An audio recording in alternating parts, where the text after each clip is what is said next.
Olá, eu sou Magela e essa é a segunda temporada de Diálogos sobre Ciência e Natureza, um projeto da ONG Grupo Brasil Verde, do Grupo de Pesquisa em Áreas Protegidas, que tem por objetivo resgatar, registrar e eternizar a história da conservação da natureza e da ciência no Brasil. Hoje, nossa convidada super especial é a bióloga Márcia Chame. Ela tem uma trajetória fascinante com pesquisas que conectam ecologia, saúde pública e arqueologia. É pesquisadora titular da Fundação Oswaldo Cruz, a Fiocruz, diretora da Fundação Homem Americano e coordenadora da Plataforma Institucional de Biodiversidade e Saúde Silvestre, o CISGEL. Doutora Márcia, muito obrigado por aceitar o convite, é um prazer tê-la aqui no nosso programa. O prazer é meu, boa noite para todos, né? Bom dia, boa noite ou boa tarde, dependendo dos momentos que as pessoas vão poder assistir. O prazer é meu estar aqui com vocês, poder dividir aí um pouco das coisas, né, que eu vivi e aprendi aí ao longo desse tempo, com essa, né, juntando saúde e conservação, afinal de contas, né, uma não existe sem a outra, isso é uma coisa, né, fundamental, não existe saúde se não houver conservação, né, se não tiver um ambiente adequado. E começando resgatando a sua trajetória, né? Como é que a bióloga surgiu? Em que momento da vida você disse, olha, vou fazer biologia? Então, isso, eu acho que eu sempre falo isso, mas assim, eu acho que eu sempre quis ser bióloga, né? Na verdade, nunca pensei em ser outra coisa.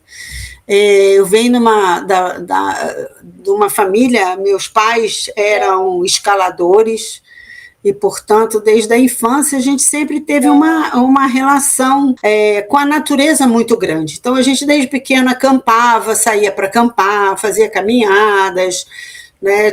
Tem uma relação grande com explorar o Brasil. Então, nas férias, meu pai saía assim, vamos para o norte. Ninguém sabia para onde ia, né? Mas vamos para o norte. E aí a coisa ia acontecendo no caminho. Então, isso proporcionou, né, primeiro, conhecer um país, né, conhecer o Brasil, que eu acho que isso é uma coisa importante, né, a gente acaba confinado nas nossas áreas urbanas e conhece pouco o Brasil, né, naquela época era muito estrada de terra, atoleiro, saía, né, dos atoleiros de carro de boi, você imagina isso, né, para criança, né, pequena. E isso tudo era uma grande aventura.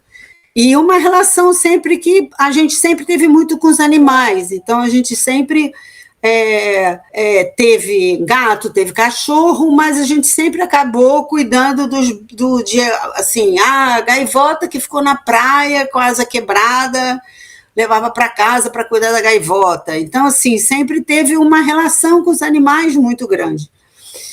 Então, assim, para mim nunca foi dúvida nenhuma de que, assim, eu quero estudar biologia, eu quero estudar a vida, né? E o que até hoje me interessa mais assim, acho que eu não sou uma bióloga comum, né? Porque as pessoas sempre têm na biologia aquele foco que eu acho até invejável, né? Às vezes as pessoas sempre perguntam assim, você é especialista em quê? Eu falo assim, não sei, sabe? Acho que nada, né? Porque, não, eu estudo o grupo tal dos morcegos, eu estudo isso, e eu nunca estudei um grupo específico, sempre me interessou os processos ecológicos das coisas, como é que elas acontecem, como é que isso se dá, quais são as suas relações. Então, isso sempre foi o que me moveu na biologia, e aí eu fui nesse caminho aí.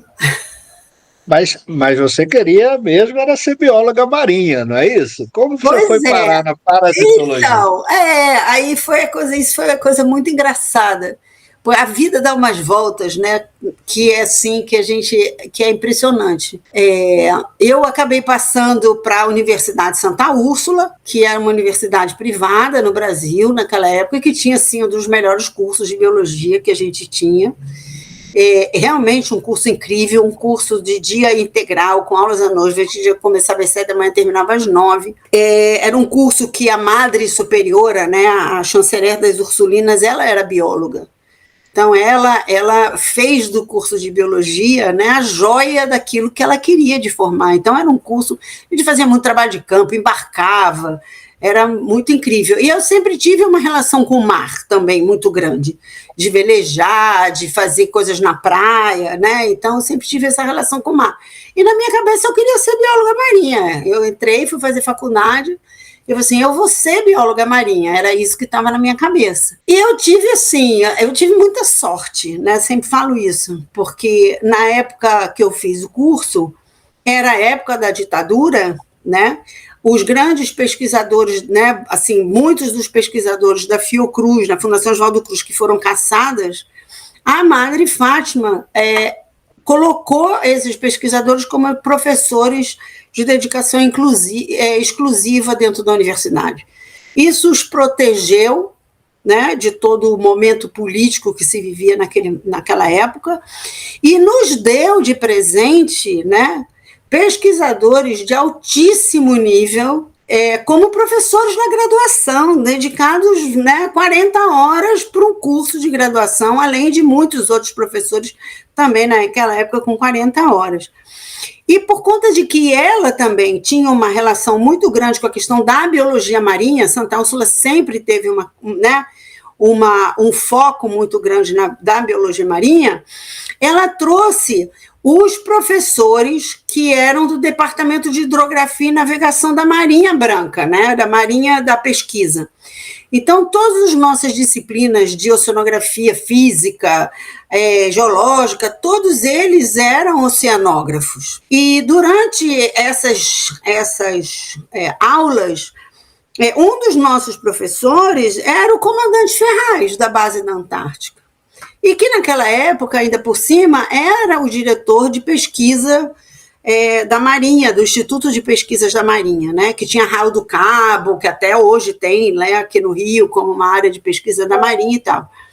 E eu acho que por conta dessa minha relação do mar, do velejo, dessa coisa da vida prática, né, cartas náuticas, aprender a navegar e essas coisas todas, e da oceanografia física, que é encantadora, né, eu me aproximei muito dele, e ele foi assim, um professor muito querido, e ele foi uma pessoa que me deu muita força em várias coisas, né? Então, o curso de Arraial do Cabo da Marinha era um curso dificílimo de entrar. E aí um dia ele chegou para mim e falou assim, você já fez o curso do Instituto do IPQM da Marinha? Eu falei assim, não, professor, é muito difícil, né? Tem uma concorrência do Brasil inteiro, não acho que eu não vou passar. E ele olhou para mim e falou assim, arrume suas coisas que você está indo amanhã, sabe? Né? Essas coisas que vão acontecendo na sua vida e você não vai nem... Bom, aí fui para Arraial, fiquei em Arraial, estudei craca, alga, enfim, aquelas coisas todas. Aí chegou um belo dia, ele era uma pessoa muito importante na Marinha, nas relações internacionais, e ele estava organizando a vinda do Jacques Cousteau para o Brasil. E nessa negociação, ele negociou que vários grupos de pesquisa embarcariam em períodos diferentes com a expedição do Jacques Cousteau ao Brasil, porque era uma forma, né, de ter essa contrapartida. E aí ele chegou para mim e para um amigo da faculdade, já estava no último ano da faculdade, e falou assim, vocês querem embarcar com Jacques Cousteau na Amazônia? Assim, isso é coisa que se pergunte, né, para uma pessoa que... Né? Aí você, a gente quer qualquer coisa, vai descascando batata, lavando covés, qualquer coisa, né? Vocês têm 15 dias para apresentar um projeto, porque todas as pessoas vão ter que, os grupos interessados vão ter que apresentar um projeto, vai passar por uma seleção. Assim, nós ficamos completamente loucos, né, com aquela ideia, né? Como é que a gente vai competir com as outras pessoas do Brasil, né? Vários grupos estruturados, o INPA, né? Tantas coisas acontecendo, e aí aquela coisa de estudante, né, meio assim, irresponsável, né, das coisas. A gente ficou pensando, não, se a gente fizer um projeto com peixe, a gente não vai ganhar, porque tem muita gente que estuda peixe. A gente ficou tentando descobrir o que a gente podia apresentar como um projeto muito diferente que poderia nos dar alguma chance de trabalhar, de ir, né, para a Amazônia. E durante a minha vida, o avô dos meus primos é médico e ele foi diretor lá da Fiocruz. Então, de uma certa forma, a gente sempre tive uma aproximação com esse mundo, né, das doenças tropicais. Ele trazia barbeiro para a gente levar para a escola, aquelas coisas. Mas ele já tinha falecido. E aí eu fiquei pensando naquilo e falei assim, não, vamos fazer um projeto para estudar as pessoas na população ribeirinha, os vermes da população ribeirinha. Isso ninguém vai querer estudar, né? Porque estudar verme é uma coisa que ninguém quer. E aí, pronto, procuramos um professor nosso, que era o professor Domingos, um cara super, né, bom, fizemos o projeto, ele ajudou a gente a fazer o projeto todo, espetacular, mas professor, está aqui o projeto, pode apresentar para a Amazônia. Ficamos felizes da vida. Isso demorou uns 2, 3 meses, já nem me lembro mais. A gente recebeu uma carta do Jacques Cousteau dizendo que a gente tinha sido aprovado para ir na Amazônia. Você imagina que né? E era uma maravilha isso. Só que nesse meio tempo, esse professor que ia nos acompanhar e tudo, ele ficou doente, e tudo aquilo que a gente inventou de fazer no projeto, a gente não sabia fazer nada. Essa era a grande verdade, né? A gente sabia trabalhar com peixe, com essas coisas, mas isso a gente não sabia. Ele ficou doente, ficou muito doente, se afastou da faculdade e a gente ficou sem saber o que fazer. E aí eu perguntei para um médico, que era o médico do meu pai, que era lá de Manguinhos, e falei assim, né, que pode... Aí ele falou assim, olha só, tem um pesquisador lá na Escola Nacional de Saúde Pública, que é uma pessoa muito, assim, né, sui generis, e ele adora estudar os parasitos de povos pré-históricos, de povos que são isolados. Vai lá conversar com ele. E eu fui, na cara e na coragem, bati na porta e contei a história para ele, a história de verdade. Falei assim, olha, a gente fez tudo isso, o professor Domingo, que ele conhecia, que tinha sido professor de lá, acontece que ele está doente e a gente efetivamente não sabe fazer nada disso. Falar a verdade é sempre a melhor situação. Aí ele ficou feliz da vida, que o projeto ia ser muito interessante, botou o laboratório dele todo à disposição, então vocês vêm para cá, vêm aprender a fazer tudo aqui e tal, e vai ser ótimo, vocês vão lá para o projeto. Maravilha, fiquei lá trabalhando com aquilo tudo, aprendi a fazer todas as coisas, a gente aprendeu a fazer tudo aquilo, e depois veio uma carta do Jacques Cousteau, dizendo que eles tinham tido problemas... políticos com o Brasil, né? Depois a gente até soube, enfim, alguns dos motivos, e que o Calypso, o navio, ia fazer reparo no Caribe, que na verdade, né, era enfim, mas que se a gente queria fazer um ponto para estudar de avião, não sei o quê, mas como é que a gente vai de avião, enfim. No fim, eu não fui para Jacques Cousteau nenhum, deu tudo errado. O comandante Ferraz, esse professor, né, que inclusive estava negociando lá a base da Antártica, por isso o nome da base da Antártica leva o nome dele, teve um infarto agudo em Nova York, faleceu. No fim eu fiquei sem meu orientador, sem não sei o que, eu não sabia mais o que fazer da minha vida. E aí o Luiz Fernando, que é esse professor da Fiocruz, falou assim, mas por que você não vem então? E fica aqui, eu tenho um problema que você precisa resolver para mim, que você pode fazer o seu mestrado. E aí foi que eu entrei.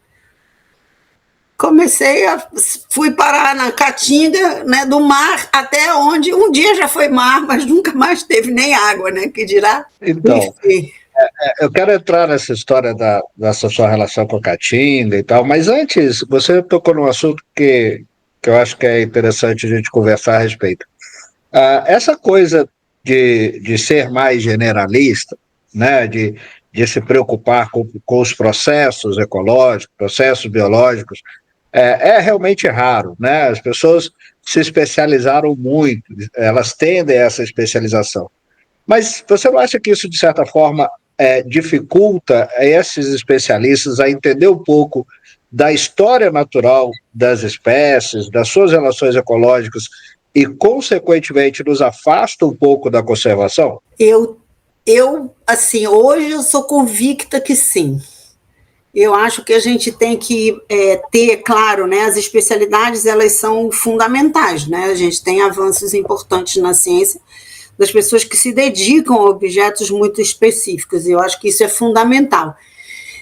Eu acho que o grande desafio é como a gente, apesar da especialização, a gente não perde esse processo, né, que é entender os processos. E aí eu acho que o que é muito fundamental para a formação do biólogo, e cada vez mais importante, na minha percepção, é a gente não se afastar de estudar evolução, né, e de não estudar ecologia no seu sentido verdadeiro, né? Não a ecologia, que agora tudo é ecologia, né? Tudo é ecologia, as pessoas não... Mas, assim, se ater efetivamente aos estudos, né, da ecologia profunda, dessas relações entre as espécies, desses processos evolutivos, e aí você pode ir desde a genética, da epidemiologia genética, até os grandes processos climáticos de extinção e tudo isso. E o que eu vejo é que, às vezes, as pessoas acham que esses conhecimentos eles são desconectados, e não são, né? Quanto melhor será um virologista, uma pessoa que trabalha com alta genética, se ele tiver essa capacidade de entender os processos evolutivos. Aí, de fato, a gente vai sair para estar fazendo conhecimento e ciência, e não só técnica, né? Eu acho que esse é uma questão. Infelizmente, eu vejo que isso é uma coisa que a gente não tem mais percebido. A própria ecologia acabou virando uma ciência que é super importante, que é a entrada da matemática na ecologia, que ela é fundamental, porque ela nos dá a capacidade, né, de integrar múltiplos fatores que na mão, né, quando a gente fazia antigamente, a gente não conseguia fazer isso, mas a gente também não pode perder dentro da ecologia essa visão geral, né, e não só pensar nos métodos, o que os testes estatísticos com as suas múltiplas coisas podem nos dar de resposta. Se você não, eu me lembro que tinha um pesquisador que falava uma coisa para mim muito interessante, né? Quando eu estava fazendo meu mestrado, que eu ia lá mostrar para ele falou assim, mas que fazia na conta na mão, né? Naquela época não tinha esse negócio de computador, não, né? E aí ele fazia isso, assim, mas tudo bem, você fez tudo isso aqui, e isso aqui é diferente daquilo que você vê na natureza? Porque se você for muito diferente que você viu, ou você fez sua pergunta errada e fez todo, né? E não soube fazer o seu desenho experimental e você não sabe o que você viu, ou você fez a conta errada. Algum problema tem aí, né?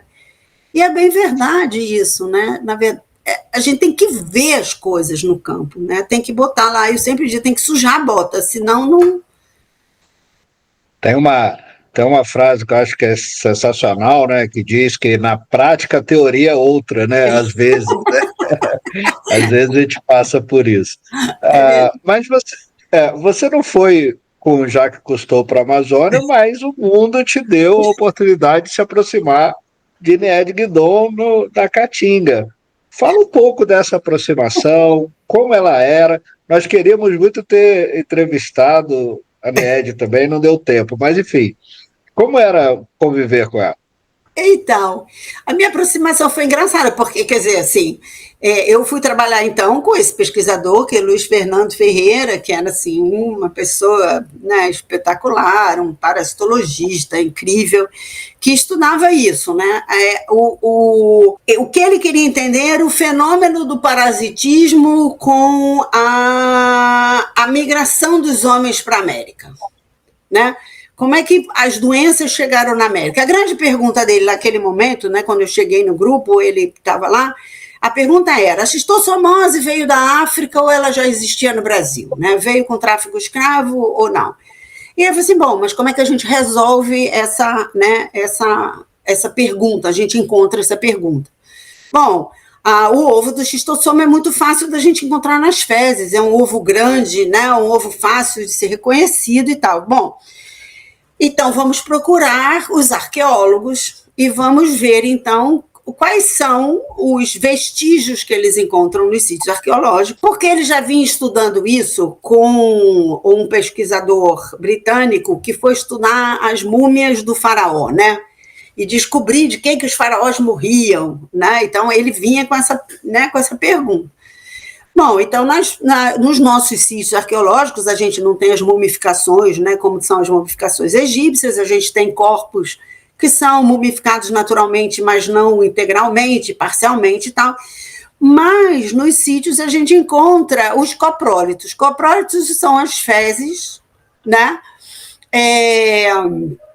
mumificadas naturalmente, que ficam nos sedimentos arqueológicos. E os arqueólogos encontram esse material. E aí ele começou a fazer uma série de contatos com os arqueólogos do Brasil, pedindo se eles poderiam enviar esse material para estudo e tudo mais. Teve um congresso no Rio e a Nied vinha nesse congresso no Rio. E ele, então, falou assim, vamos lá, vamos nesse congresso, vamos encontrar lá com a doutora Nied Guidon e vamos ver, ela está no Piauí, lá é semiárido, deve ter um monte de material e tal. E nós fomos. Fui eu, o médico era o Adalto, que trabalhava com a parte humana, foi lá um grupo encontrar com ela. E daí a gente conversou, e ele conversou, né? Na verdade, eu era nada, né? Estava ali no laboratório meio pibique, né? Assim. E aí ele contou toda a história para ela, e a Nied sempre foi isso, né? A Nied é uma pessoa de uma generosidade, assim, principalmente com as pessoas novas, com os novos estudantes. Ela sempre abrigou, assim, todo mundo. Se você tivesse interesse, ela te abrigava. Agora, era muito, muito rígida, né? E muito, assim, cobrava muito resultados de todo mundo. Ela sempre foi desse jeito. E aí ela falou assim, não, está ótimo. Eu estou indo lá para São Raimundo Nonato. Isso eu nem me lembro mais, acho que foi março, alguma coisa assim. Estou indo para São Raimundo Nonato em julho, porque ela era professora da França e vinha fazer as missões franco-brasileiras no Piauí, trazia todos os alunos, trazia alunos da França, alunos do Brasil, para fazer a missão durante um mês. A gente, né, de julho, que são as férias, né, europeias. Eu estou indo para lá e eles podem ir comigo. Assim. Aí eles perguntam para você, ótimo, tem um problema muito importante para você resolver. Nós encontramos os coprólitos nos sítios arqueológicos, só que a gente não sabe qual é a origem desses coprólitos. Se são humanos, se são de animais e de animais que são.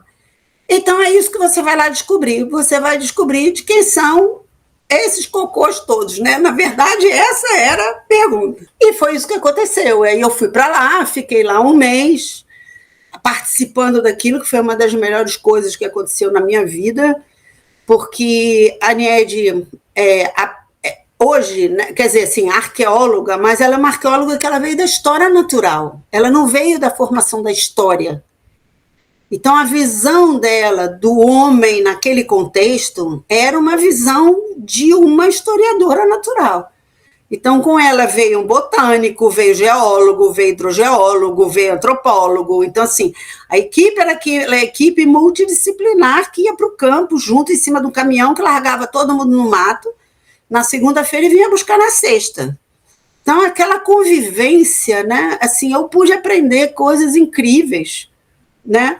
Junto com aquela turma toda, conhecendo todos aqueles processos, conhecendo a Caatinga, junto com os mateiros e tal. E foi assim, eu fui fazer, então, o meu mestrado, e foi isso que eu fiz. Eu fiz uma metodologia para identificar as fezes dos animais, né, que depois a gente, enfim, até publiquei isso para os animais do mundo, né, o cocô do mundo.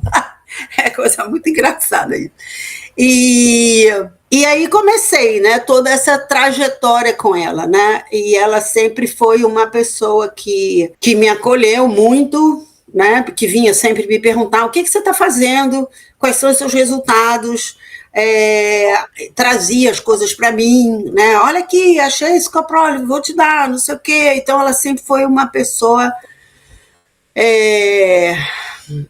com essa expectativa, né, e as conversas, e a cultura, e as perguntas que ela fazia, né, daquilo que você estava fazendo, sempre foi muito instigante, e a cobrança também, né, da qualidade das coisas. Então você ficava pensando 1 milhão de vezes antes de entregar para ela uma coisa escrita, né, não entregava qualquer coisa, né, porque, né, para o Luiz Fernando também. Então eu escrevi aquilo 1 milhão de vezes para ver se sabe? Não, tem que entregar direito, tem que fazer levantamento bibliográfico. Ele me fez fazer o levantamento bibliográfico de 100 anos na biblioteca. Ali, no livro, né? Se eu falar isso hoje para um aluno, vão me matar, né? Quer dizer, nem no Google as pessoas vão fazer assim. E a Niede Guidon, ela deu visibilidade à Caatinga, né? A Caatinga é um bioma brasileiro que historicamente, pelo menos na minha visão, foi negligenciado. O que te atraiu na Caatinga quando você chegou e viu, caramba, isso aqui é importante, eu quero estudar esse ambiente? Foi a força dessa vegetação quase desértica ou semidesértica no Brasil? Queria dizer que eu tenho uma frustração muito grande. A única vez que eu fui na Caatinga, esperando ver uma paisagem mais desértica, vi um ambiente florido, cheio de vegetação. Falei, caramba, perdi a oportunidade. É verdade. Mas qual foi o que te segurou ali e falou, poxa, isso é importante? Então, acho que a Caatinga, ela tem isso, né? Ela é um ambiente de uma capacidade de adaptação. E pensando nessa coisa desses processos, né? Isso foi o que me encantou, né? Como é que você teve um ambiente, né? E aí juntar isso com a história, né? Que é a história desses pesquisadores, né? Um ambiente que há 40 mil anos atrás juntava a Mata Amazônica lá nesse lugar, na Serra da Capivara, né? A gente tem o encontro da Mata Amazônica com a Mata Atlântica, as espécies arbóreas, 18 amazônicas, 16 atlânticas, permanecem dentro dos cânions. E aí você tem o processo efetivo de transformação de um ambiente de floresta e savana para um bioma completamente diferente, né? Para uma caatinga, que não é a caatinga que a gente vê hoje. A caatinga que a gente vê hoje, ela é uma caatinga degradada pelo homem aí ao longo desses séculos. Mas quando eu fui para a Serra da Capivara, eu cheguei lá em 80, e eu ia muito com a Niede, né? Ela, vamos ver o sítio que tem não sei aonde. Aí, porque todo mundo ficava escavando. Como eu não estava escavando? Porque eu ficava atrás dos bichos, né? Porque aí, quando eu fui fazer o meu mestrado, fui colocar armadilha, fui capturar os bichos, fui esperar, né, que eles defecassem, fazer todo aquele processo. Então, eu andava pela Caatinga catando as fezes dos bichos. Ela, vamos lá comigo, não sei o quê. Então, eu pude ver, por exemplo, a transição da Serra da Capivara para a Serra das Confusões, onde a gente já está nessa transição do Cerrado, de uma caatinga que não existe mais, de uma caatinga enorme, alta, com as suas multifisionomias de caatinga. E assim, a gente trabalhava muito em julho, que é a época da caatinga seca mesmo, né? Que é diferente da caatinga que você viu. E você chega no meio daquele lugar e você vê flores. Como é que uma espécie de planta flore numa secura dessa, né? Qual é a adaptação que ela tem, a quantidade de polinizador, como é que os bichos vivem aqui, o que eles comem, como é que é o processo de dispersão dos parasitos. E aí entra a minha história com a parasitologia, porque a parasitologia é a ecologia, né, das inter-relações entre as espécies. Como é que esses processos de transmissão de um parasito ocorrem no lugar que o solo é seco, que é quente, que não tem água, que a insolação seria capaz de matar tudo, e aí você começa a descobrir que eles têm estratégias super interessantes, né, de reverter larvas que num ambiente normal demoraria 20 dias, lá eles fazem em 3 dias, em uma semana, e reinfecta. Uma pessoa infectada consegue reinfectar 300 pessoas. Então você começa a perceber que aquele ambiente é um ambiente tão especializado, né? A Caatinga, ela é uma produtora de especiarias, né? O que ela produz de uma forma assim muito espetacular, muito específicas, né? Então as plantas têm um cheiro incrível. Todas as plantas têm muito alcaloide, os bichos têm milhares de formas de sobreviver, de se esconder, de viver nas bordas das serras. Então, assim, tem uma dinâmica ali tão espetacular que isso realmente, até hoje, é o que me fascina na Caatinga, né? Até hoje, e depois quando você estuda um pouco da história geológica, dessas coisas todas, realmente a Caatinga, sim. E aí você vê isso, né? Uma espécie amazônica no meio da Caatinga que se adaptou ao longo do tempo a viver num ambiente, né, árido. Aí a gente fica pensando, essa é a planta do futuro, né? Se a gente tiver que restaurar a Amazônia, a gente vai ter que buscar quem passou por esse processo naturalmente, que tem esse alto potencial genético de poder fazer isso porque já viveu isso. Então, enfim, a Caatinga realmente é um ambiente incrível. E eu gosto dela seca, né? Não posso dizer isso para muita gente, mas enfim, ela seca, branca, como ela é linda, é incrível. E a gente pouco conhece, né? Bom, eu já que estamos falando de ciência também, né, é impossível não falarmos da Fiocruz, né? Eu acho que as pessoas, de modo geral, conheceram ainda mais o papel e a importância da Fiocruz durante a pandemia. Mas fala um pouco para a gente da Fundação, qual a importância dela hoje para a sociedade brasileira? Bom, eu acho que esse ano está comemorando 125 anos, né, de Fiocruz. Então, acho que são poucas as instituições seculares que a gente tem no Brasil, e a gente tem algumas instituições que eu acho que são muito a força da pesquisa e da resistência da pesquisa no Brasil, né? Eu acho que isso é uma coisa assim que eu aprendi com a Niede, que eu aprendi, né? Assim, o quanto o pesquisador, o cientista, ele também tem que ser resistente e resiliente, né? Afinal de contas, o que a gente faz, ele passa por anos e passa por governos e tudo isso. Então, a Fiocruz, ela tem, assim, ela é diferente de uma universidade, embora a gente tenha, né, toda a formação dentro da Fiocruz. A gente tem uma escola técnica, a gente tem todos, acho que já são mais de 40 pós-graduações em todo o Brasil. Além de fazer essa pesquisa, né, a pesquisa básica, a pesquisa de ponta, né, e tudo isso, a gente tem uma coisa muito importante, que é o serviço, que é o compromisso com a sociedade brasileira, né, na resposta a questões importantes das emergências na sociedade brasileira, e de envolver a sociedade nesse processo de fazer conhecimento. Então, assim, a gente tem as pós-graduações, mas a gente tem uma fábrica de medicamentos que produz medicamentos que são os medicamentos, né, que estão no SUS, que são de graça para a população, né? A produção de vacina, a produção de insumos, de kits de diagnóstico, que são absorvidos pelo sistema, e que nas vacinas a gente também exporta vacinas para os países africanos, então, e para outros. Então, assim, a gente tem resposta rápida quando tem uma emergência, como a gente teve na Covid, mas como a gente tem outras, né? Dengue e tantas as coisas, você tem uma mobilização da instituição para resolver aquele problema.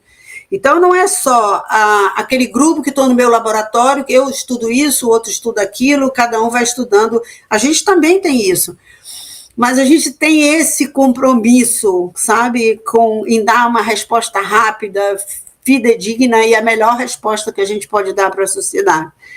Esse é, né, um compromisso. A gente tem hospitais na Fiocruz.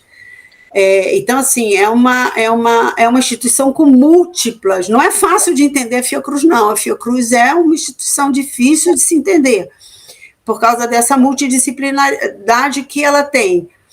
Mas eu acho que essa é a questão que eu acho que realmente faz a diferença, né? Essa relação muito grande com a sociedade e um compromisso forte com o SUS, né? De fazer com que a nossa saúde seja, de fato, uma saúde universal para todos os brasileiros, abordar todos os problemas de saúde das minorias, das pessoas vulneráveis, né, e não só os grandes, né, as grandes questões de específicas, mas poder ter gente trabalhando em todas as áreas. E a partir da sua experiência, da sua pesquisa com a arqueologia, de modo geral, você acha que, olhando para o passado, nós conseguimos prever novas pandemias e nos preparar para elas? Olha, eu acho que hoje a gente tem muito boas ferramentas para isso, né?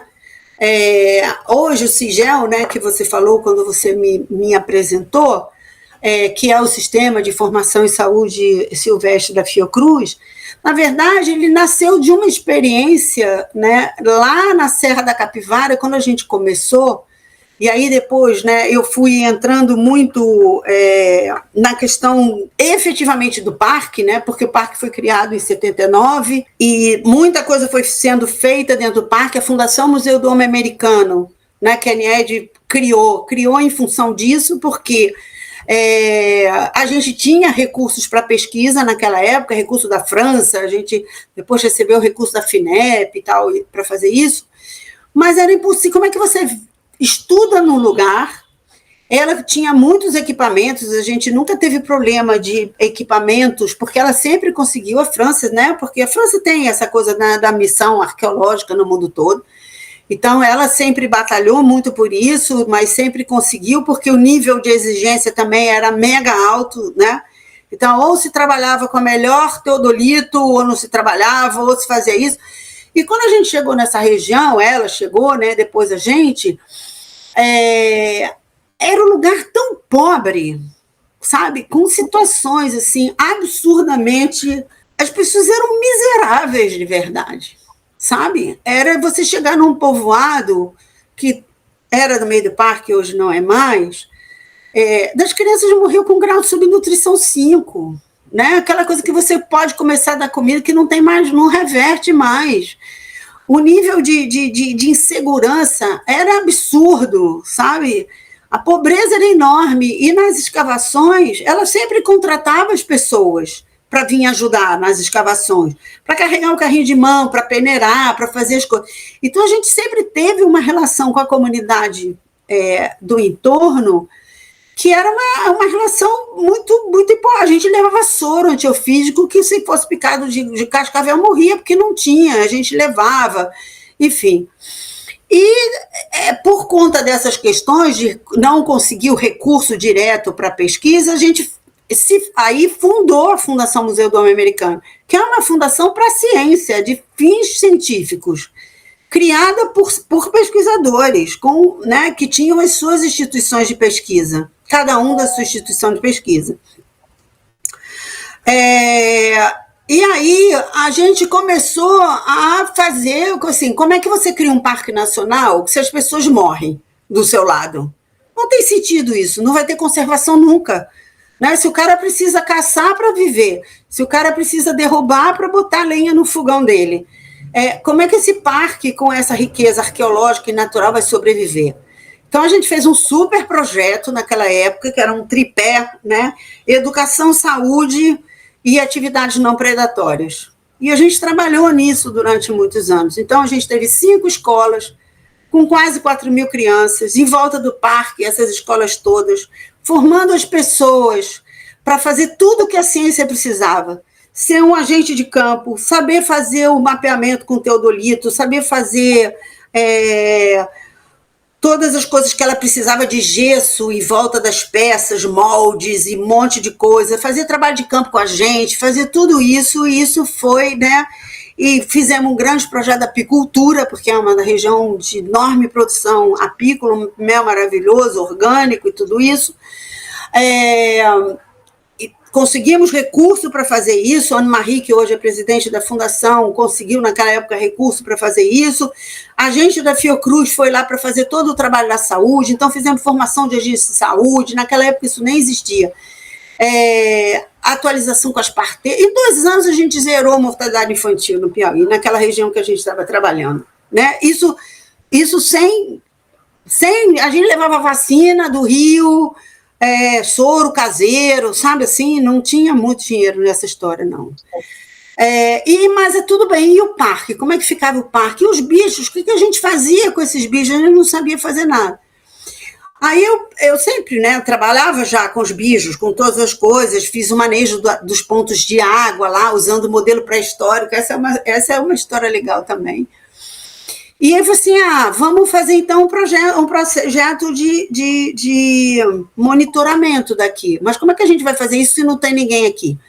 Aí a gente peguei e fiz um caderninho com desenho que todo mundo que ia para o campo, pesquisador ou não, o pessoal de lá que mal sabia ler, quando via um bicho podia marcar quando ele que via, porque tinha um desenho lá, para as pessoas que eram analfabetas. Nós fizemos isso durante 6 anos, e durante 6 anos a gente teve um resultado incrível de saber onde os bichos estavam, quais eram os bichos, porque eles podiam relatar. E isso foi o que me fez acreditar que a gente é capaz de usar o conhecimento das pessoas e que essas pessoas podem ser nossos colaboradores no processo, porque eles conhecem aquilo. Na verdade, eles conheciam muito mais aquela caatinga do que eu, né? Que cheguei ali para fazer um trabalho, né, formatado dentro daquelas coisas. E a gente fez isso, e aí depois, anos depois, assim, a gente teve uma oportunidade, falou assim, não, agora a gente vai fazer um sistema de monitoramento de animais silvestres no Brasil.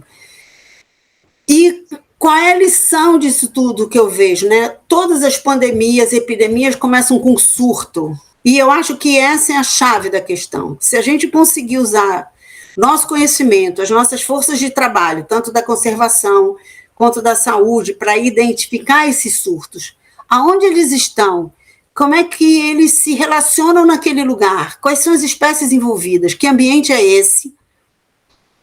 Com esse conhecimento, a gente é capaz de pensar em modelos de previsão e antecipar epidemias e pandemias. Porque trabalhar com pandemias e epidemias, não tem condição de fazer isso na quantidade de gente que a gente tem no planeta, né? Impossível fazer isso. Mas a gente pode fazer muito antes, e aí a vigilância que ela é importante, né?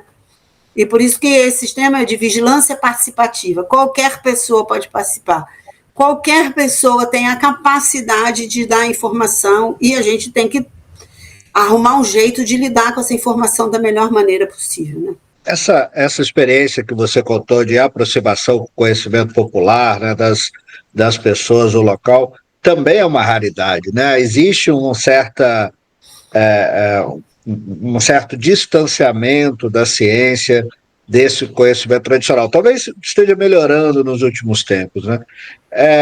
E isso traz outra questão que eu acho que é muito importante para o Parque da Serra da Capivara, que é a cogestão do parque, né, uma união de esforços entre o poder público e a fundação e a sociedade, que, embora esteja previsto na lei do Sistema Nacional de Unidade de Conservação, é uma raridade, né? Quer dizer, hoje se fala mais em concessões, as pessoas até confundem um pouco isso, né? Como você vê a experiência da cogestão no parque? Você acha que é um instrumento realmente com potencial grande para a gente conseguir popularizar os nossos parques nacionais?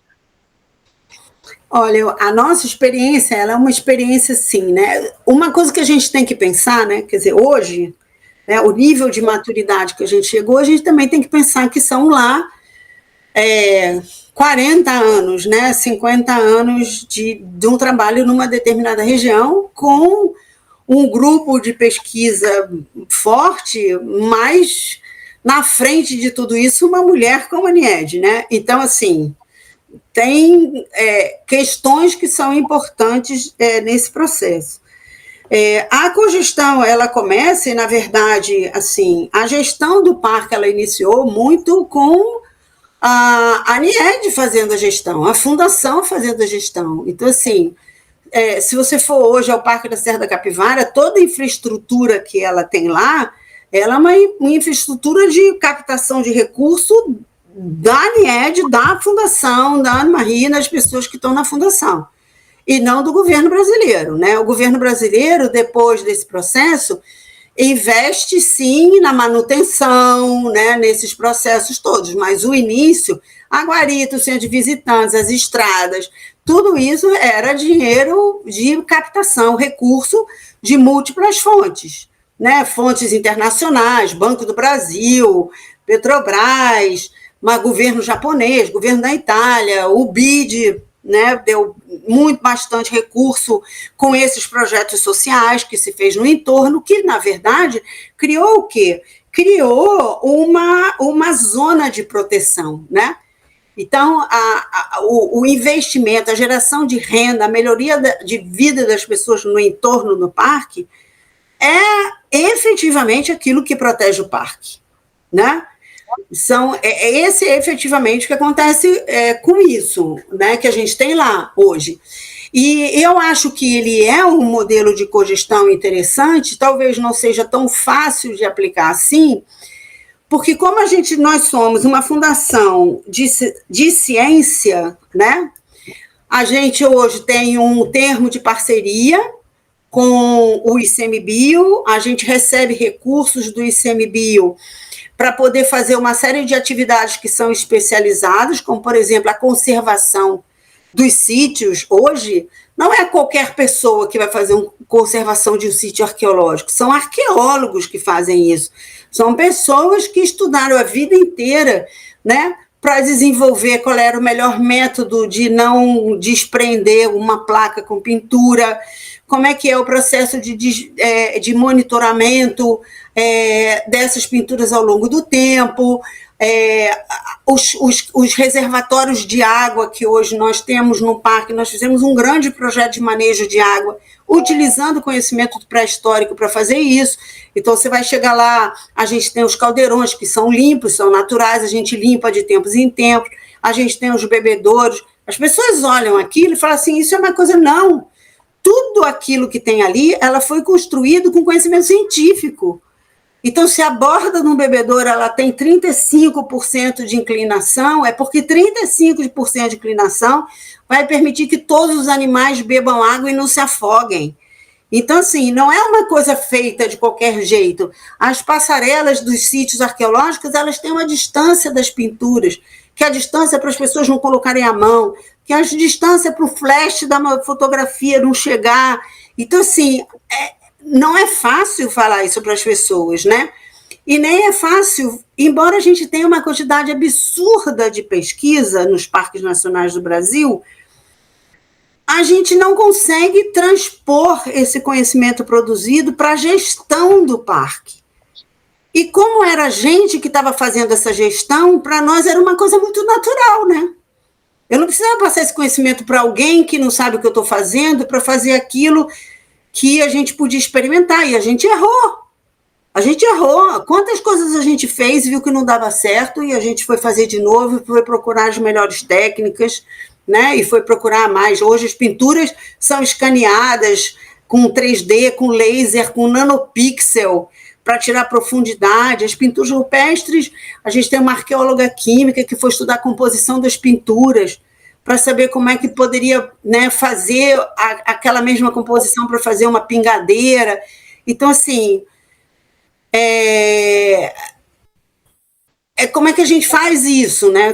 Embora a gente, assim, como é que a gente transforma esse conhecimento? E aí, nesse sentido, a cogestão, ela dá muito certo, né? Quando você tem os dois lados que entendem um do outro. Hoje a gente tem uma sorte enorme, que a gente tem uma chefe do parque, que é arqueóloga, filha de lá, que estudou com a gente, é doutora em arqueologia. Olha, isso é um espetáculo, porque a gente fala a mesma língua, porque a gente senta para discutir as coisas. Vamos fazer assim? Não, melhor assim, não, melhor sabe. Se a gente não sabe, a gente vai procurar quem saiba, para poder melhorar esse processo, né? Eu acho que realmente é uma coisa que seria muito legal se a gente pudesse começar a colocar as universidades, os institutos de pesquisa, ainda que fossem áreas menores, para começar a fazer esse tipo de coisa. Muito melhor do que a concessão das empresas que só querem ganhar dinheiro, né?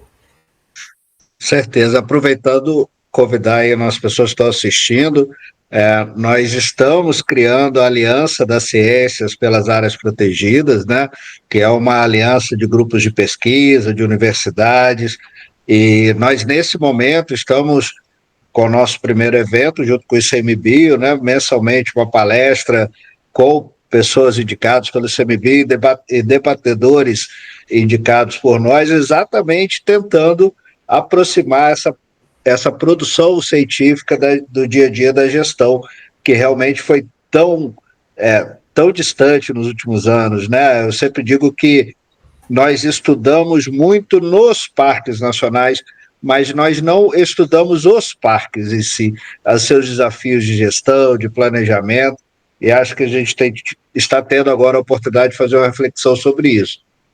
Mas eu queria falar um pouco da pandemia, Márcia. Assim, foi um período muito traumático para a sociedade no mundo inteiro, especialmente no Brasil.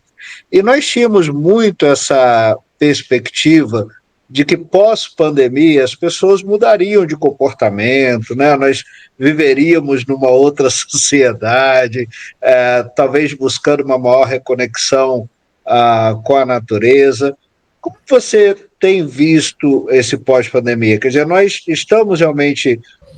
foi uma lição aprendida ou nós vamos cair nos mesmos equívocos e passar pelos mesmos problemas? E aí eu estou falando não só enquanto sociedade, mas também enquanto políticas públicas e tal. Qual a sua análise desse segundo momento aí? Bom, eu acho que a gente aprendeu pouco, né? Claro que algumas pessoas aprenderam mais, outras pessoas aprenderam menos. Eu acho que algumas não aprenderam nada, né? Acho que a vida depois disso virou... E eu acho que a gente veio assim... Algumas pessoas sentiram isso de uma maneira tão profunda, né? E eu acho que a gente entrou aí num processo psicológico também, né? De depressão, de medo, enfim, uma série de coisas. A gente vê isso, né? Principalmente nos jovens. Por outro lado... Isso levou assim, a aumento muito interessante das pessoas buscando os espaços ao ar livre, né? Isso é uma coisa que a gente vê, né? Claramente isso, né? As pessoas fazendo trilhas, né? A coisa do turismo ecológico, as pessoas pensando nesse processo de estar perto ao ar livre. Eu acho que isso é uma coisa que a gente vê muito, muito claramente. Em relação às unidades de conservação e ao processo de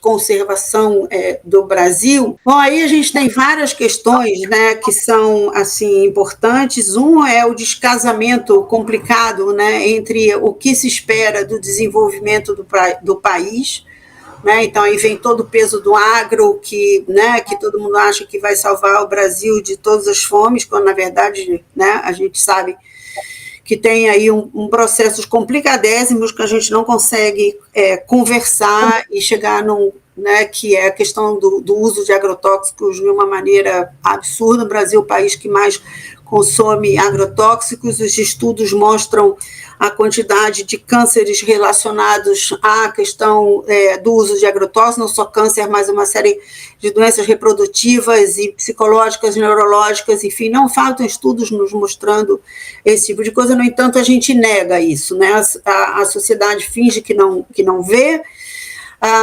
Parece que o dinheiro que vem do agro justifica qualquer coisa, mas quem paga a conta é o SUS, né? Eu sempre digo que todas as bobagens que as pessoas fazem, né, os governos e tudo, quem paga a conta são as pessoas e o sistema, né, que vai cuidar das pessoas. Então, isso é uma questão. Por outro lado, essa abertura desse turismo ecológico, turismo de aventura e todas essas coisas, a gente não se preparou para isso, né? A gente não tem os nossos parques com ordenamento de visitação, né? Como é que as pessoas se comportam nessa visitação? Então, assim, vem vários parques, né? E todo mundo vai fazer corrida de aventura, então são 1.000 pessoas correndo em cima de Itatiaia, por exemplo. Então, as trilhas, que eram trilhas pequenas, passam a ser trilhas largas, criam um processo de erosão de solo, um vossorocamento enorme daquilo. A gente agora, na Serra da Capivara, agora mesmo, a gente está comprando estações meteorológicas, uma parceria com o CEMADEM, para a gente começar a estudar o impacto das mudanças climáticas nas pinturas, mas também do impacto do turismo, porque a gente tem os cânions, os nossos ambientes. A Caatinga é muito frágil, então os nossos cânions, eles têm uma floresta alta, porque eles são abrigados da insolação, então é um ambiente mais úmido. mas ninguém mais quer andar atrás do outro. Todo mundo quer andar 5 pessoas um do lado do outro, falando o tempo inteiro. Então, o nível de pisoteio ele está tão largo nas nossas trilhas que a insolação aumentou, o nível, a incidência de UV aumentou, a poeira, o calor que gera intemperismo nas rochas de noite para de manhã, que vão desplaqueando as pinturas, né?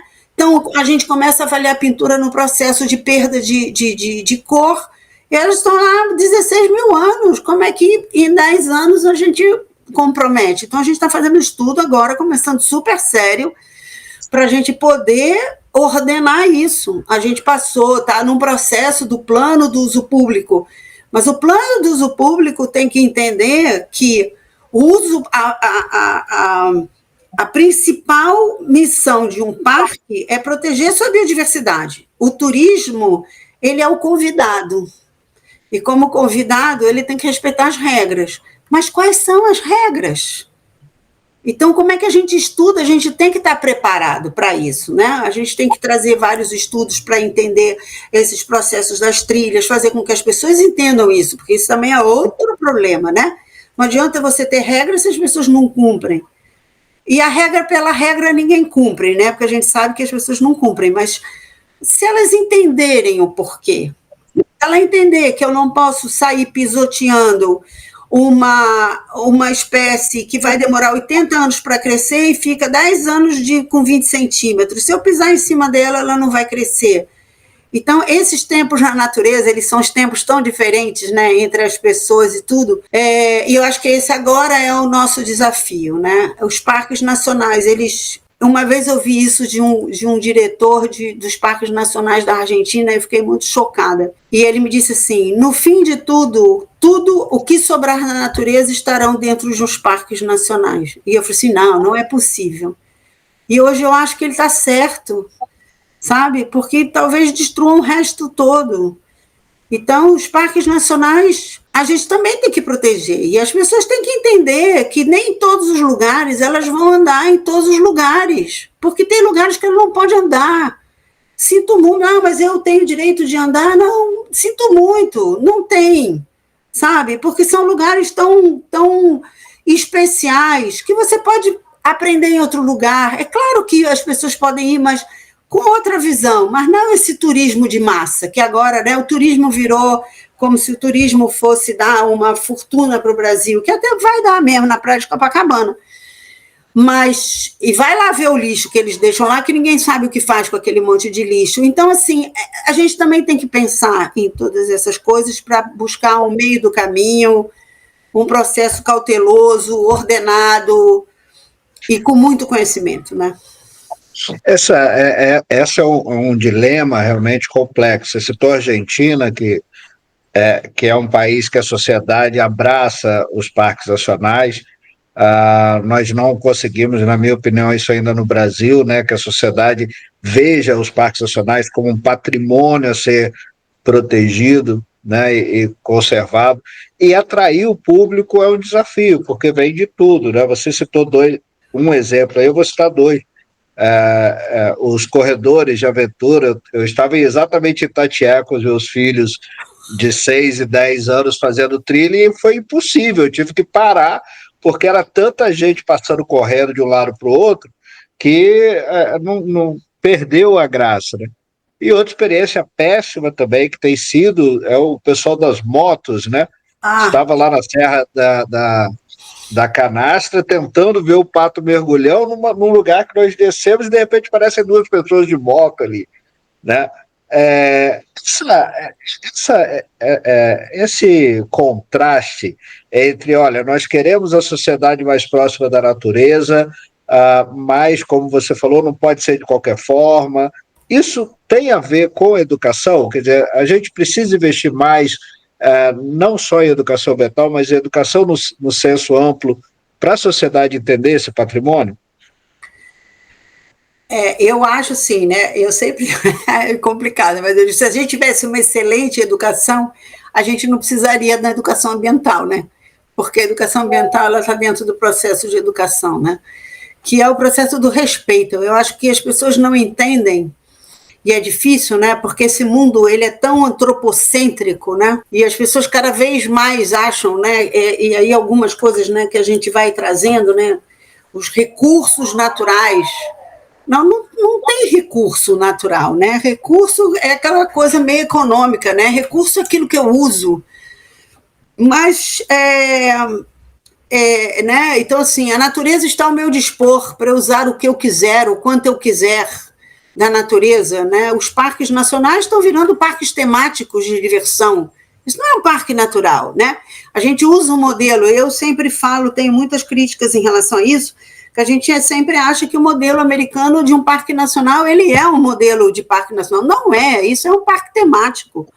Né? A gente tem outros exemplos melhores, né? Os da Nova Zelândia, Austrália, que, né? África do Sul, né? Argentina, Chile, que talvez sejam mais próximos da gente, que sejam mais interessantes, mas a gente fica copiando ainda plano de manejo dos parques americanos, que de manejo ali não tem absolutamente nada, né? Todos os formulários, o próprio plano de ordenação do uso público, ele é né, do uso público, ele é uma cópia do plano americano. Então, assim, fica assim, a gente tem plena capacidade, sabe, de fazer os nossos próprios planos. Na Serra da Capivara, por exemplo, a gente teve um enorme problema, porque quando em 1991 nós fizemos o plano de manejo da Serra da Capivara, ele foi um plano de manejo que ele junta o manejo do patrimônio cultural com o patrimônio natural das coisas. E quando a gente fez isso, na época era o IBAMA, né, ele falou assim, não, eles rejeitaram o plano de manejo porque não estava no formato que era o formato dos planos dos parques americanos, que não incorporam a dimensão cultural dentro dos seus planos de manejo, que chega a ser surreal, porque os parques nacionais têm uma representação dos povos originários nos Estados Unidos, que também é extremamente forte, mas que foram excluídos. Né? O Parque Nacional Americano não tem as suas representações dos povos originários, mas nós, na Serra da Capivara, nós temos os nossos povos originários e, portanto, conservar os sítios tem que conservar junto com as espécies que estão ali. Isso não faz sentido, né? E com as pessoas que vivem ao redor do sítio, do parque, dos sítios, enfim. Então, assim, eu acho que a gente tem que educar, sim. Eu acho que a gente tem uma coisa muito interessante na Serra da Capivara. A gente tem lá a visita, ela tem... Os guias são obrigatórios, né? Uma visita com guiada obrigatória. Isso desde esse plano de 1991 é assim, por muitos motivos. Primeiro porque uma coisa de incêndio varre a Caatinga. Aliás, agora a gente está lá num incêndio enorme entre os dois parques, né? E dificílimo de se controlar, né? Porque a gente não tem rio, o fogo ele vai lamber até o infinito, até chegar no topo de uma chapada. Então, incêndio é um problema. As pessoas se perdem, porque a Caatinga é muito homogênea. Então, dependendo do lugar, você se perde, o cara entra, nunca mais sai. A gente tem muitas espécies peçonhentas, né? Tem muitas aranhas peçonhentas de verdade, além de cascavel, enfim, essas coisas todas, né? Perigo de queda, e muito também por conta da preservação do patrimônio, né? Porque, assim, não adianta a gente pensar que você vai ter uma visitação, eu vou fazer um processo de educação ambiental. Se a pessoa picha uma pintura daquela, o dano está feito, ele é irreversível. Então não tem mitigação, minimização, não tem nada disso. O dano está feito e acabou, né? A gente não tem como reverter. E aquilo é um patrimônio da humanidade, é um patrimônio brasileiro. Então, com os guias, a gente não sofre isso. A gente não tem meu amor, eu vim aqui em dezembro de não sei quando, né? Porque tem sempre um gaiato para fazer isso, né? Então, assim, a gente, né, isso faz uma coisa importante. E como a maior parte dos condutores, pelo menos os iniciantes, eles participaram das pesquisas com a gente, muitos até hoje participam das nossas pesquisas, eles conhecem a pesquisa, eles conhecem o valor, eles sabem o que está sendo feito ali, eles conhecem as teorias que foram envolvidas, né? Eles trabalham com os pesquisadores, então, assim... Então, quando eles passam essa informação ao visitante, a gente vê que isso faz uma diferença muito importante, né? Porque o visitante ele sai dali com uma informação científica super qualificada daquele processo, né? E isso, ao longo do tempo, isso vai gerando um processo de consciência da preservação. Tanto que agora, nessa oficina que a gente teve, as pessoas assim, não, vai ter visitação, vamos abrir a área, todo mundo não. A gente não pode correr o risco de ter uma das nossos sítios, né, com algum tipo de depredação, enfim, alguma coisa assim. E as escolas, né, e trabalhar com as escolas, levar as escolas para dentro dos parques, mostrar, mas fazer piquenique, sim, fazer as coisas que são legais, que são lúdicas também, isso é muito importante para que as crianças, né, comecem a se aproximar dessa fascinação que é um parque nacional, mas essa visitação ela também tem que ser qualificada pelos seus professores, né? O professor também tem que ser qualificado, senão é simplesmente uma visita num parque, né? Se ela não tiver uma coisa de um conhecimento agregado ali, né? Você sabe por que fez isso? Você sabe como é que é isso? Pensa como é que o cara pintava, como é que ele fazia que tinta era essa? Né? O que ele representou ali? Pense que em você há 30 mil anos atrás, há 100 mil anos atrás. Como é que você veio parar aqui? Quer dizer, fazer perguntas, na verdade, né? Que é isso que a gente faz na ciência. Né? Muito bom. Márcia, nessa segunda temporada a gente está entrevistando muitas mulheres fortes, sensacionais, trabalho brilhante como você e o seu trabalho, mas é mais difícil para as mulheres fazer ciência, e principalmente esse tipo de ciência que envolve trabalhos de campo, expedições, né? Recentemente teve um artigo publicado sobre isso, sobre assédios a trabalhos de campo, a estudantes e profissionais. Você vê que, historicamente, como você tem visto isso na ciência brasileira? Bom, eu acho que isso é uma realidade, né? Ninguém pode dizer que não é, né? Alguns espaços mais, outros espaços menos, mas que isso é uma realidade que a gente vê que é real, é verdade. Né? E aí tem vários aspectos disso. Né? Assédio, isso vai acontecer, eu acho que agora vem melhorando, né? Mas eu acho que isso era muito comum na universidade, era muito comum nos cursos, menos comuns em alguns grupos de pesquisa, mais comuns em outros grupos de pesquisa. Assim, eu, né, pensando, assim, claro que isso aconteceu na minha vida, não posso dizer que não aconteceu, mas no Piauí, por outro lado, sempre tinha uma coisa assim tão interessante que eu acho, né? Eu sempre fiz muito trabalho de campo e sempre fiz muito trabalho de campo com homens, porque eram os guias de campo, né? Porque isso era, né, o que era, né? Que você vai para o campo com mateiro, com cara que caça, com essas pessoas. E eu vou te dizer que, assim, fiz trabalhos de campo, às vezes, onde eu era a única mulher, sim, no campo durante 7 dias, 10 dias. E todas as pessoas do interior sempre me respeitaram muitíssimo, né? As pessoas não sabiam ler, não sabiam escrever, mas sempre foram extremamente respeituosas. Estou falando da minha experiência pessoal. Não significa dizer, né? Estou falando do trabalho de campo. Que isso não tem acontecido em outros grupos, em outras situações, claro que sim. No Piauí também, né, aí trazer um pouco dessa experiência de lá, que era também, né, essa era muito sim, né, Nied implementou muito dos valores dela, dos princípios, né, em todo o trabalho. Então, na verdade, como era todo mundo, e isso pode ter sido, por exemplo, um dos fatores pelos quais eu nunca passei por uma situação no campo, no Piauí, mas também não passei em outros lugares, não, nem na Amazônia, nem no Pantanal, nem nos outros lugares que eu trabalhei.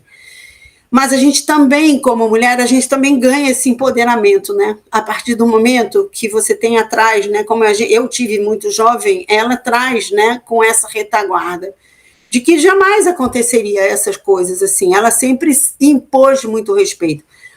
Agora, nós também sempre nos demos muito respeito no trabalho, né? Eu acho que isso não é uma desculpa nenhuma para ser assediada, nada disso. Mas a gente coloca esse assediador com o pé atrás, né? Quando você coloca e você também né, se impõe e coisa, eu acho que aí, né, as pessoas ficam, né, os caras ficam lá meio com medo de que onde é que vai, né, porque sabe que não vai dar bom negócio. E a gente lá, ela fez uma coisa muito legal. A gente tinha a maior parte das mulheres que trabalhavam com a gente, depois de um tempo, na execução das estradas e nas nossas guaritas, eram as mulheres. Por quê? Porque na hora de fazer estrada, quando chegava segunda-feira, o cara não aparecia, porque ele tinha vindo um jogo de futebol, encheu a cara não sei aonde, e não aparecia no trabalho. Quando ele tomava conta da guarita, tinha jogo de futebol, ele pegava a bicicleta e ia-se embora, e a guarita ficava lá.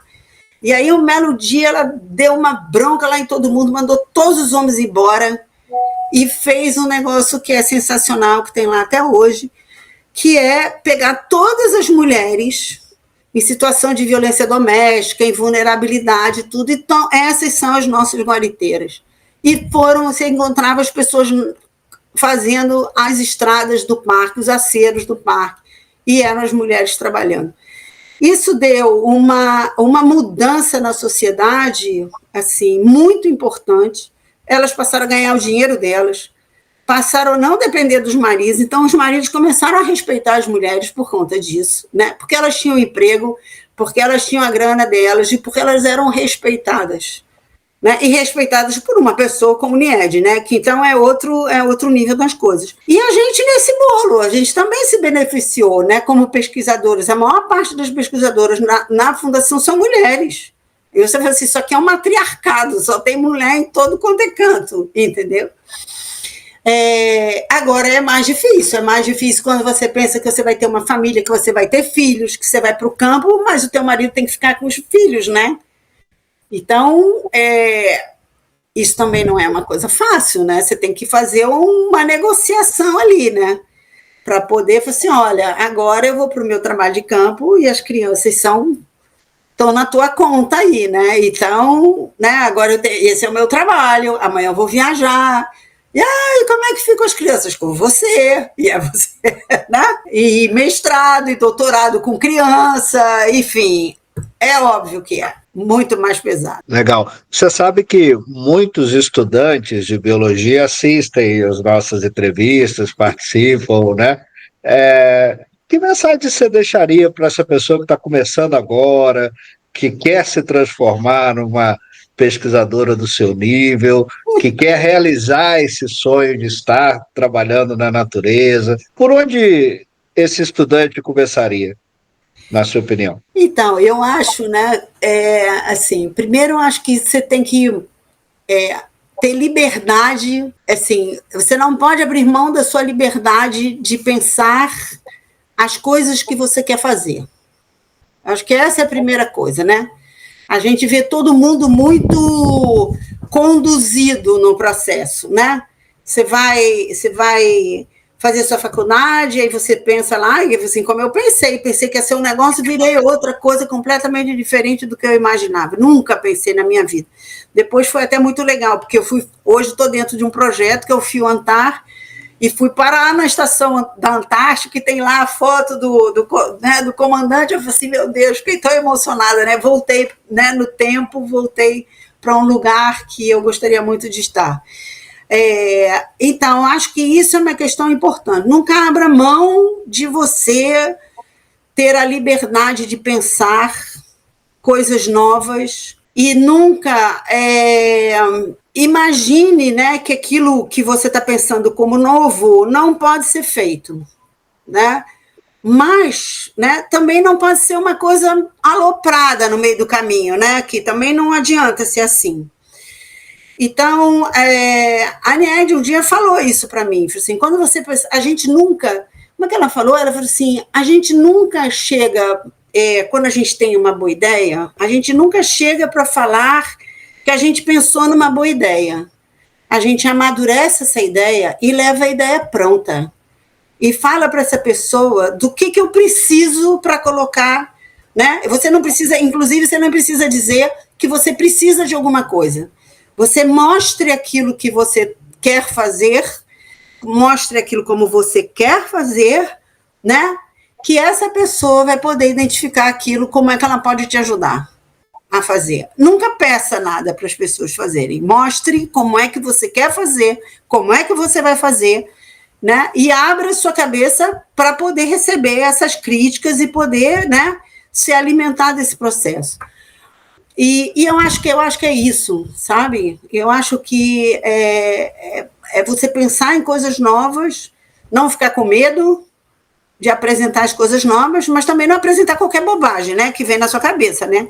É parar para pensar, estudar aquilo, organizar aquele pensamento, ter fundamento concreto naquilo que você quer fazer, mesmo que nesse caminho tenha muitas coisas que você não saiba, porque você vai aprender nesse caminho fazendo, né? Mas essa ideia clara, eu acho que isso você tem que começar a transformar, né? Ela tinha uma coisa muito engraçada na época uma época ela botou na porta da casa do escritório dela assim: se você veio aqui falar alguma coisa sem pensar, pode voltar. E as pessoas liam aquilo e voltavam para pensar, e depois voltavam para conversar de novo. Então, acho que é muito isso, sabe? Eu acho que eu tive essa oportunidade de inventar muitas coisas que eu queria fazer. O Sigel é uma coisa que é uma invenção, quando a gente começou a fazer, e eu falei isso, e tive isso, né? E você ganha as pessoas, né, que ao longo da sua vida vão te ajudando a construir aquilo, né? E eu tive muitas pessoas importantes que me ajudaram a fazer as coisas. Mas eu falava assim, mas isso pode dar tudo errado, né? E se der tudo errado? Eu falei assim, mas se a gente não tentar, a gente não vai dar certo também, né? Então, eu acho que esse é um caminho, ainda mais para quem é jovem, né? Pelo amor de Deus, né? E você é uma pessoa que acredita em sonhos. Que sonho ainda falta você realizar? Que sonhos que faltam eu realizar? Ou um deles? Um deles, né? Há 10 anos atrás, um pouco mais, quando a gente fez o Sigel, a gente está caminhando.